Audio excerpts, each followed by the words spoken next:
देख रहे हैं एसडीएम न्यूज। मैं हूं रियाज अंसारी। इस वक्त मैं महाराष्ट्र के ऐतिहासिक शहर औरंगाबाद से बात कर रहा हूं और औरंगाबाद में मैं समाजवादी कार्यालय से बात कर रहा हूं जो शाहगढ़ में स्थापित। हमने कल देखा है इस सिल्लोड़ के पास एक अनवा ग्रामीण भाग है, एक गांव है, वहां पर एक मौलाना पे जानलेवा हमला हुआ। वो सारे घटनाक्रम आज तमाम अखबारों में प्रकाशित हुए हैं, समाचार सबके सामने है। उसको लेकर एक विशेष बात ये देखी गई कि महाराष्ट्र के अबू आसिम आज़मी समाजवादी पार्टी के एक बहुत बड़े कद्दावर नेता माने जाते हैं मुसलमानों की तरफ से, सभी समाज के नेतृत्व करते हैं। खास बात यह है उन्होंने इसके ऊपर आवाज बुलंद की और देवेंद्र फडणवीस साहब से बात की, उनसे उनके नाम पे लेटर निकाला, एक रिक्वेस्ट की। ये तमाम बात का ब्यौरा जानने के लिए मैं इनके पास आया हूँ, शहर सदर। सर क्या कहेंगे आज फैसल साहब, आज आपने जैसे हमें जानकारी मिली कि आपने अबू साहब से बात करें। देखिए, परसों के दिन जो वाक़या हुआ है ये बहुत ही शर्मनाक वाक़या है। अनवा गांव के अंदर, भोकरदन तालुका अनवा गांव है, एक छोटा सा देहात है, जालना डिस्ट्रिक्ट में आता है वो। परसों के दिन वहाँ एक बहुत ही शर्मनाक वाक़या गुजरा जो सभी को मालूम है। मस्जिद के अंदर घुस के कुछ भगवाधारी लोगों ने एक हाफिज़ साहब को पकड़ा और उनसे जय श्री राम के नारे लगाने को कहा। जब हाफिज़ साहब ने इसकी मजम्मत की तो उन्हें मारा, काफ़ी मारा गया उनको, और उनकी दाढ़ी तक काट दी गई। ये बहुत ही शर्मनाक वाक़या है। इसके ऊपर जब परसों के दिन रात में उनको यहाँ लाया गया औरंगाबाद के घाटी हॉस्पिटल के अंदर, तो मैं रात के तकरीबन 3 बजे उनसे मुलाकात करने के लिए गया वहाँ। और फिर उसके बाद 3:30 बजे रात को, जब मौलाना को होश नहीं था हाफिज़ साहब को, तो 3:30 बजे रात को मैंने अबू आसिम आज़मी साहब से बात किया फ़ोन के ऊपर और कहा उनको कि इस तरीके का वाक़या हो चुका है। तो अबू आसिम आज़मी साहब ने कहा कि आप डिटेल मालूमात लीजिए और मुझे फ़जर के बाद कॉल करिए। फिर अल्हम्दुलिल्लाह हम सुबह में जब हाफिज़ साहब को होश आया, जब उनसे मुलाकात किए और उसके बाद उनसे पूरी मालूमात, तफसीली मालूमात ली। और फिर अबू आसिम आज़मी साहब को जब ये मालूमात हमने भेजी तो अबू आसिम आज़मी साहब ने उप मुख्यमंत्री देवेंद्र फडणवीस को एक लेटर इशू किया और होम मिनिस्टर देवेंद्र फडणवीस, उप मुख्यमंत्री देवेंद्र फडणवीस को एक लेटर इशू किया। उसी के साथ साथ आईजी को एक लेटर इशू किया और साथ साथ आईजी के साथ ही एसपी से फ़ोन पे बात की और कहा कि आप ये जो ये फैला रहे हैं, एक फसाद फैलाने की कोशिश कर रहे हैं ये लोग, इनके ऊपर सख्त से सख्त कार्रवाई की जाए और फ़ौरन गिरफ्तार किया जाए। जबकि पुलिस ने इनके ऊपर केस ऑलरेडी बुक किया था रात में, मगर ये केस था अनओळखी लोगों के ऊपर, यानी कि अनआइडेंटिफाई लोग जिनको पहचानते नहीं, ऐसे कुछ लोग आए और उन्होंने हाफिज़ साहब को मारा और चले गए, ऐसा केस बुक किया गया था। जब अबू आसिम आज़मी साहब का एसपी शिंदे सर को, जालना के एसपी शिंदे सर को जब फ़ोन गया तो एसपी साहब ने उनको आश्वासन दिलाया कि इसके ऊपर बहुत जल्द कार्रवाई होगी। मगर अबू आसिम आज़मी साहब ने यहीं नहीं रुके, आईजी को फ़ोन किया और आईजी साहब से ये डिमांड की कि ये लोगों को 24 घंटे के अंदर अरेस्ट किया जाए, वरना समाजवादी पार्टी इसके ऊपर बहुत बड़ा आंदोलन खड़े करेंगी। और देवेंद्र फडणवीस साहब को भी इस पर तीव्र तरीके से इन्होंने कहा। फिर उसके बाद हुआ ये कि आज सुबह जब मेरा भोकरदन पुलिस साहब से बात हुई, पीआई साहब से, तो उन्होंने कहा कि हमने 2 आरोपियों को यहाँ पकड़ा है और उनके ऊपर 326, 323 इस तरीके की कलम लगाई। फ़ौरन मैंने उसी वक्त अबू आसिम आज़मी साहब से बात की कि इस तरीके की कलम लगी है, सिर्फ झगड़े की कलम होती। तो अबू आसिम आज़मी साहब ने एसपी से बात करके 307 उस पर बुक करने की डिमांड की और इंशाअल्लाह ताला 307 आज दोपहर तक बुक हो जाएंगी।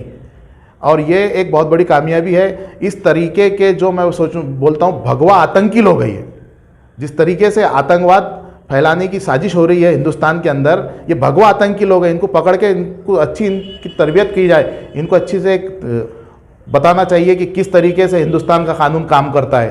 तो ये भगवा आतंकी लोग औरंगाबाद शहर का अमन ख़राब करना चाहते हैं, मराठवाड़े का अमन ख़राब करना चाहते हैं और ये छोटे छोटे देहातों को भी टारगेट कर रहे हैं। इनके ऊपर सख्त से सख्त कार्रवाई हो। अबू आसिम आज़मी साहब ने ये बहुत पुरजोर तरीके से इसकी आवाज़ उठाई और अल्हम्दुलिल्लाह इस पर कामयाबी भी मिली है हमको। सर आज हम देख रहे हैं कि औरंगाबाद ज़िले के अंदर औरंगाबाद संभाजी नगर के नामांतर की एक माहौल भी गरमाया हुआ है। तो ऐसे हालात में यहाँ के एसपी साहब बोलिए, पुलिस कमिश्नर साहब से एक पस्तरी दोस्ती का आह्वान करेंगे। रमज़ान, खासकर रमज़ान का महीना भी चल रहा है और 14 अप्रैल भी आने वाली है, आपकी तरफ से कुछ सुझाव का मशवरा है सर? देखिए, रमज़ान का महीना जो है एक पुरअमन तरीके से लोग मनाते हैं। मैं समझता हूँ रमज़ान के उतना अमन और सुकून कोई महीने के अंदर नहीं होता है पूरे शहर के अंदर, जितना सुकून और अमन जो है रमज़ान महीने के अंदर होता। मेरे शहर औरंगाबाद के अंदर ही नहीं, पूरे हिंदुस्तान के अंदर जितने भी शहर है, गांव है, देहात है, हर एक शहर के अंदर रमज़ान का जो महीना है वो पुरअमन तरीके से मनाया जाता है। मुसलमान रमज़ान के अंदर रोज़े रख के अल्लाह की इबादत में लगा हुआ रहता है, उसे दूसरा कोई काम सोचता भी नहीं जल्दी। वो अपने कारोबार पे भी ध्यान नहीं देता, रमज़ान में सिर्फ इबादतों पे ध्यान देता है मुसलमान।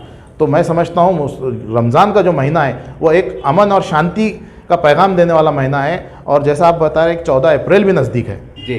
14 अप्रैल के अंदर हमारे दलित भाई जितने अमन और शांति के साथ 14 अप्रैल की यात्रा निकालते हैं, जो जुलूस निकालते हैं, मैं समझता हूँ वो उतना सुकून और उतना अमन से कोई जुलूस नहीं निकलता हूँ। सर, आप देख रहे हैं क्रांति चौक पे जो आंदोलन निकला था जिसमें तरह तरह की बातें हुई, उस शब्द को तो हम कह भी नहीं सकते, इतनी शर्मनाक बातें हुई। क्या आपको लगता है सर कि वहाँ से एक औरंगाबाद जिले का माहौल एक यूटर्न ले रहा है, कि वहाँ से माहौल ख़राब हो रहा है? आपको लगता है ऐसा कैसा रही हो रहा है?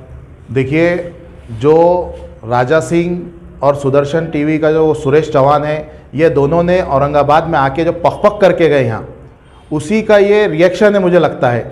देखिए, अनएजुकेटेड लोग जो रहते हैं वो इस तरीके की हरकत करते हैं, मस्जिद में जाके जय श्री राम के नारे लगाना। देखिए, आपका मज़हब बड़ा है, हमारा मज़हब उससे बड़ा है, ये हम उस पर नहीं जाना चाहते।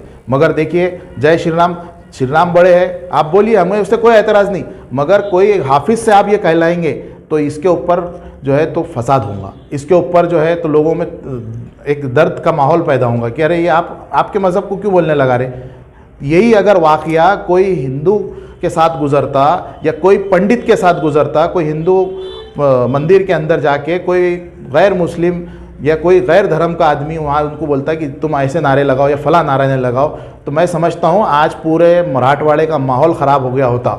और उल्टा उनके ऊपर जो लोगों ने करे, उनके साथ साथ जो महिला है वो पूरे महल्ले के लोगों को वहाँ उठा लिया जाता।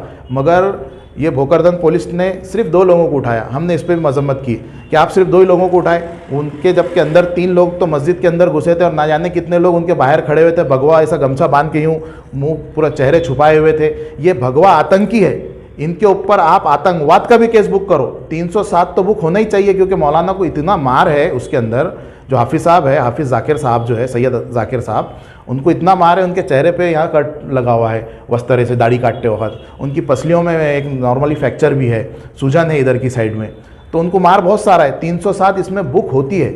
तो हमने ये पुरजोर तरीके से मुतालबा किया था और अल्हम्दुलिल्लाह 307 बुक हो रही है उसके ऊपर। मगर मैं सोचता हूँ इसके ऊपर भगवा आतंकी भी एक केस बुक हो। जैसा आतंकवाद का केस अगर किसी के ऊपर बुक होता है, उसी तरीके आतंकवाद का केस ये लोगों के ऊपर भी बुक होना चाहिए, ताकि सबक मिले ये लोगों को कि ये इस तरीके की हरकत आइंदा वक्तों में ना हो। सर, अभी आपने कहा है कि भगवा आतंकी, तो मेरा सवाल ये है कि भगवा आतंकी आप इतना स्पष्ट रूप से कैसे करें, तो विश्वास से कैसे कह रहे हैं आप कि वो भगवाधारी थे? देखिए, आपने देखा या आपको कैसी जानकारी मिली? मैं कल जब मौलाना साहब से मुलाकात किया तो उन्होंने बताया कि इस तरीके का भगवा उन्होंने ऐसा बांधे हुए, जिस तरह मेरा ये वाइट और ब्लैक रूमाल है, तो इस तरीके का भगवा उन्होंने मुंह पे स्कार्फ बांधे हुए थे जी। जब वो कोई धर्म से ताल्लुक़ नहीं रखते थे या फिर वो नास्तिक होंगे, मैं समझता हूँ कि नास्तिक भी होंगे, क्योंकि राम जो है तो वो अमन का पैगाम भी देते। मैंने जहाँ तक सुना हूँ, जो श्री राम है तो वो अमन का पैगाम देते। फिर अमन का पैगाम सुन वाले लोग इस तरीके की हरकत तो नहीं कर सकते। फिर वो भगवा पहन के ही क्यों आ रहे? वो भगवा आतंकी है, इसके लिए भगवा ऐसा लगा के आ रहे। तो इसीलिए हमने भगवा आतंकवाद कहा इनको। तो सर, ये भी हो सकता है कि भगवा को बदनाम करने के लिए कर रहे हो ऐसे कुछ लोग, ऐसा भी तो हो सकता है सर। अब वो उनकी ज़हनियत, तो उसको बदनाम करना चाहते, क्या करना चाहते, मगर उन्होंने मस्जिद के अंदर इमाम के साथ सामने आके कहा कि आप जय श्री राम का नारा लगाओ, जबकि ये बहुत ही, मैं समझता हूँ, तकलीफ़ वाली बात है। इसके आगे मैं कुछ बोल नहीं सकता। एक रिगवल मान लेना, ठीक है। इस तरह से आपने समाजवादी पार्टी के शहर अध्यक्ष फैसल खान साहब की बात को सुना। हमें जानकारी मिली थी कि इन्होंने अबू आसिम साहब से बात की।